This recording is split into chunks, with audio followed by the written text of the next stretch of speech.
दोस्तों आज हम डिफरेंसेस देखेंगे एक पुअर माइंडसेट और रिच माइंडसेट के बीच में। इसके लिए मैंने 3 बुक्स का सहारा लिया है, rich dad poor dad, 7 habits of highly effective people और द ई मिथ रिविजिटेड।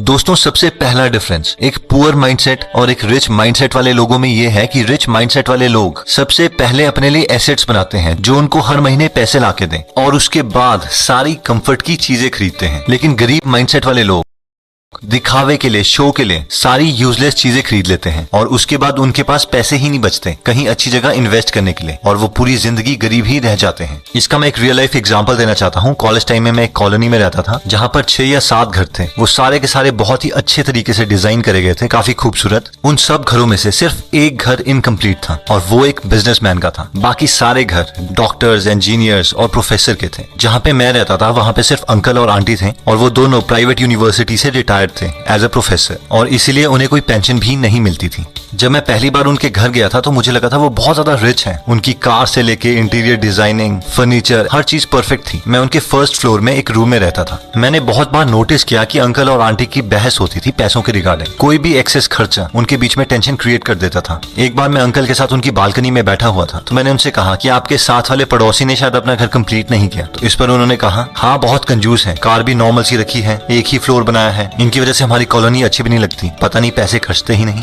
थोड़े महीनों के बाद मैं वहां से शिफ्ट हो गया था तो एक बार मुझे अंकल का कॉल आया और उन्होंने कहा कि अगर आपका कोई फ्रेंड है पीजी के लिए तो हमारे पास यहाँ पे वैकेंसी है, आप रेकमेंड कर दीजिएगा। मैंने कहा ओके अंकल। लेकिन मुझे ये बात अजीब लगी कि उन्होंने अगले ही दिन मुझे दोबारा कॉल कर दिया और उन्होंने मुझसे कहा कि क्या आपने किसी फ्रेंड से पूछा? तो मैंने कहा हाँ, लेकिन वो कह रहे हैं कि आपका पीजी काफी कॉस्टली है। तो उन्होंने कहा कि वो तो होगा ही, हम इतनी फैसिलिटीज जो प्रोवाइड कर रहे हैं। और फिर नेक्स्ट डे उनकी दोबारा कॉल आ गई और उन्होंने मुझसे कहा कि हम अपना प्राइस कम करने के लिए तैयार है, आप उन्हें यहाँ पे भेज दीजिए। लेकिन एक्चुअल में मेरे फ्रेंड्स के लिए वो प्राइस भी ज्यादा था और वो वहां नहीं गए। जब मैंने ये पूरी स्टोरी को रिच डैड पुअर डैड की थ्योरी के साथ कंपेयर किया तो मैंने ऑब्जर्व किया कि 1 सिर्फ वहां पे एक बिजनेसमैन का ही घर था जिसका एक फ्लोर बना हुआ था और 1-1.5 साल के बाद वो ही घर उस पूरी कॉलोनी में सबसे बड़ा था। उन्होंने 3 फ्लोर्स बना दिए थे और वो बहुत ही सुंदर बनाया था। सेकंड, अंकल ने होंडा सिटी रखी हुई थी लेकिन वो ट्रेवल स्कूटर में करते थे। हो सकता है वो अपने पैसे बचाने के लिए करते हों, लेकिन मैं ये जानता था कि बाहर से बेशक वो बहुत अमीर दिख रहे हों, अंदर से उन्हें पैसों की कमी थी जिसकी वजह से उनके और उनके वाइफ के बीच में बहस भी होती थी।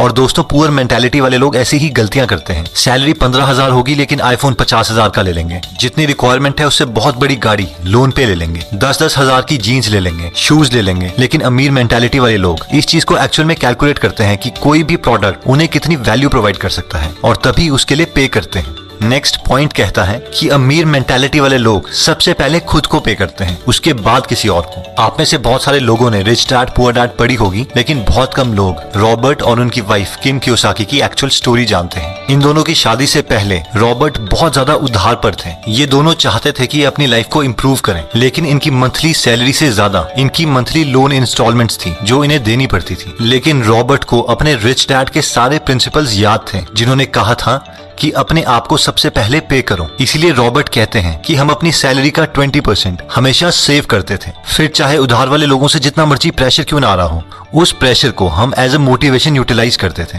और एक्स्ट्रा काम करके इंस्टॉलमेंट्स के लिए पैसा इकट्ठा करते थे, क्योंकि ये जानते थे अगर ये पहले उधार देने लग जाएंगे और अपने लिए कुछ भी सेव नहीं करेंगे तो ये कभी भी अमीर नहीं बन पाएंगे। और बाद में इन्होंने अपने सेव करे हुए पैसों से ही बाकी इन्वेस्टमेंट्स करी और फाइनली मिलियनेयर बन गए।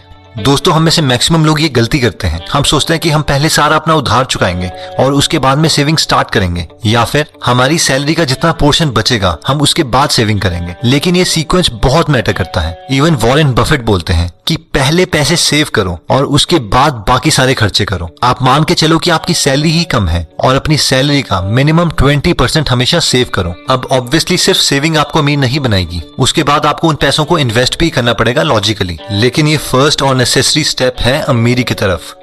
नेक्स्ट पॉइंट कहता है कि अमीर मेंटालिटी वाले लोग अपने स्किल्स को पूरी जिंदगी भर इंप्रूव करते रहते हैं। इसी प्रिंसिपल को 7 habits of highly effective people book में शार्पन द सॉ के नाम से बताया गया है। क्या आपने कभी ये नोटिस किया है कि बहुत कॉस्टली प्रोडक्ट्स की एडवर्टाइजमेंट कभी भी टीवी में नहीं दिखाई जाती? कभी भी फरारी वाले आपको टीवी में एडवर्टाइज करके ये नहीं बोलेंगे कि आप उनसे फरारी खरीद लो। ना ही कोई हेलीकॉप्टर की कंपनी या प्राइवेट जेट की कंपनी आपको अपना प्रोडक्ट दिखाने के लिए पैसे खर्च करेगी। लेकिन अब सवाल आता है कि ऐसा क्यों है? मैक्सिमम पॉपुलेशन तो टीवी ही देखती है। ऐसा इसलिए है क्योंकि ये लोग जानते हैं कि जो लोग इन प्रोडक्ट्स को एक्चुअल में खरीद सकते हैं वो अपना टाइम टेलीविजन में वेस्ट नहीं करते। ज्यादातर मिडिल क्लास मेंटालिटी वाले लोग graduation, post graduation, PhD, post doc कर चुके हैं, इसलिए वो सोचते हैं कि वो रेस्ट डिजर्व करते हैं और उन्हें कुछ नया सीखने की जरूरत नहीं है, और वो आराम से जॉब के बाद घर में आते हैं और टीवी देख के अपने को रिलैक्स करते हैं क्योंकि वो सोचते हैं वो इस चीज को डिजर्व करते हैं। वैसे ही कहीं मिडिल क्लास बिजनेसमैन घर में आके आराम से सीरियल्स देखते हैं। नई चीजें सीखना उनके दिमाग में प्रेशर क्रिएट करता है, लेकिन रिच मेंटालिटी वाले लोग ये जानते हैं कि उन्हें अपनी स्किल्स पूरी जिंदगी भर इंप्रूव करते रहनी है। नई चीजें सीखना उनका पैशन है, ये चीज ही उन्हें रिलैक्स करती है। अगर हम बिल गेट्स का एग्जांपल लें तो वो माइक्रोसॉफ्ट से रिटायरमेंट ले चुके हैं, वो एक बिलियनर है, उन्हें कुछ करने की जरूरत नहीं है, लेकिन फिर भी वो हर वक्त कोई ना कोई बुक पढ़ते हैं और अपनी सारी बुक्स के नोट्स अपनी वेबसाइट gatesnotes.com में डालते हैं। ये एक रिच मेंटालिटी का परफेक्ट एग्जांपल है, क्योंकि रिटायरमेंट के बावजूद बिल गेट्स अपनी वाइफ मेलिंडा के साथ एक फाउंडेशन चलाते हैं जिससे वो पूरी दुनिया की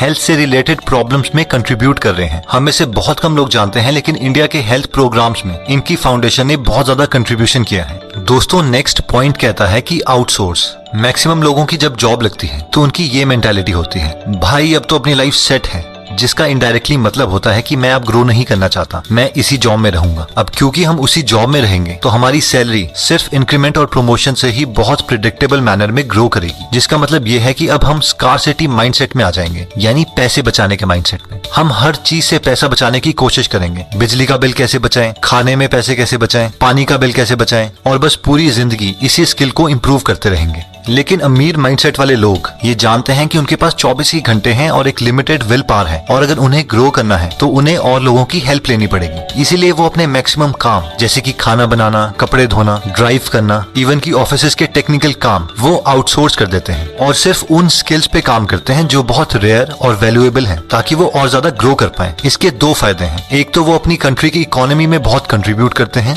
दूसरा इस प्रोसेस में बहुत सारे लोगों को जॉब दे देते हैं। लेकिन एक पुअर मेंटालिटी वाले लोग इन लोगों को देख के बहुत चिढ़ते हैं, ये यार ये तो बहुत स्टाइल मारते हैं, बिना नौकरों के तो ये काम नहीं करते। लेकिन रिच मेंटालिटी वाले लोगों के दिमाग में कुछ और ही चल रहा होता है। उनका मेन मकसद स्टाइल मारना नहीं, बल्कि अपने टाइम को बचाना होता है, जिसे गलत इंटरप्रेट किया जाता है। अब दोस्तों, इसका मतलब ये भी नहीं है कि आप सारे काम को आउटसोर्स कर दो और बाद में घर में बैठ के दोबारा से टीवी ही देखो। इसका मतलब सिर्फ ये है कि अगर आप ग्रो कर रहे हो और अगर आपको और लोगों की हेल्प चाहिए तो आप अपनी ग्रोथ को रोकोगे नहीं और हिचकिचाओगे नहीं, और इसीलिए कामों को आउटसोर्स कर दोगे। दोस्तों, नेक्स्ट पॉइंट कहता है कि think win win. Human psychology को समझने के लिए रिसर्चर्स ने एक एक्सपेरिमेंट किया। उन्होंने दो लोग जो एक दूसरे को नहीं जानते थे उन्हें एक कमरे में बिठाया और टेबल पर $100 रख दिए। रिसर्चर्स ने उन लोगों को बताया कि आपको ये $100 आपस में बांटने हैं, लेकिन हमारी कुछ कंडीशंस हैं। कंडीशन नंबर 1, पहला आदमी ये डिसाइड करेगा कि वो दोनों $100 को कैसे कैसे बांटेंगे। कंडीशन नंबर 2, दूसरा आदमी ये डिसाइड करेगा कि पहले आदमी ने जितने डॉलर्स उन दोनों में बांटे हैं क्या वो उसे मंजूर है या नहीं। अगर वो उसे मंजूर है तो दोनों को उतने उतने डॉलर्स मिल जाएंगे, लेकिन अगर उसे वो चीज मंजूर नहीं है तो किसी को कुछ नहीं मिलेगा। अब रिसर्चर्स ने एक पैटर्न देखा, अगर पहला आदमी $100 को $50 करके बांटता था तो दूसरा आदमी उसे एक्सेप्ट कर लेता था और दोनों को $50 मिल जाते थे। अगर वो 60-40 करके बांटता था तो भी दूसरा आदमी उसे एक्सेप्ट कर लेता था। लेकिन अगर पहला आदमी उसे 70-30 करके बांटता था तो दूसरा आदमी उसे रिजेक्ट कर देता था और दोनों को कुछ नहीं मिलता था।